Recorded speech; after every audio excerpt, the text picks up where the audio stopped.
Rəsmi onkologiyada çalışırlar ki, xəstəliyi tutub şişə təyin eləsinlər. Amma onlarda istifadə olunan maddələr zəhərli maddələrdir, ağır maddələrdir, mutatik aktivliyi dayandıran maddələrdir. Onlar bu dəqiqə nəyisə kömək eləyirlərsə, gələcəkdə bir 1000 dənə yeri xarab eləyirlər, məhv eləyirlər insanı. Və ümumiyyətlə də allopatik təbabət yol deyil. Çünki o, insanın təbiətindən uzaqlaşdırır və ahəngliyi pozur. Müvəqqəti yardım kimi yarayır.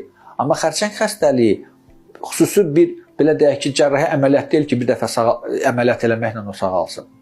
O bədəndə yaranan bir prosesdir və o prosesi yığışdırmaq lazımdır. Rəsmi onkologiya isə prosesə yox, onun nəticəsinə, səbəbinə yox, nəticəsinə yönəlibdir fikri.